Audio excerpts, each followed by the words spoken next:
It sounds like there are good and bad aspects to this thing we're calling virtue signaling.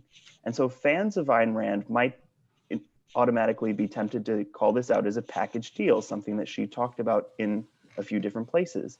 Could you, maybe for the people that are newer to Rand's ideas, explain what she means when she calls something a package deal, and then say whether or not you think virtue signaling fits into that category?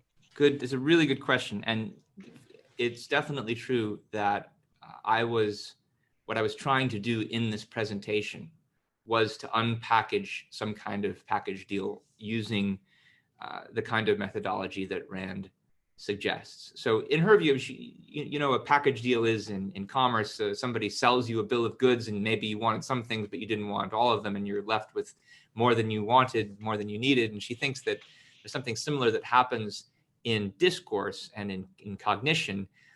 People will accept that a number of issues or objects should be classified together with each other, usually because there is some kind of superficial similarity among them. But her criticism is that it's a superficial similarity and one that doesn't tell you very much, and therefore one that isn't very cognitively useful. And so sometimes she says that package deals are embodied in single putative concepts.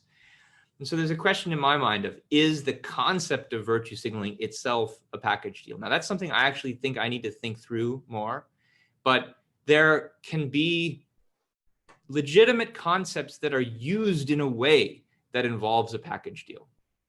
And so part of the reason that I framed this discussion as this kind of criticism of various kinds of behavior as so-called virtue signaling seems to lump together different things. If you regard all of those things as bad just because they involve virtue signaling, just because they involve taking a public stance in a way that's easy and attracts attention to your views, my suggestion is, yeah, all the examples we talked about today do have that in common, but it's a relatively superficial kind of similarity.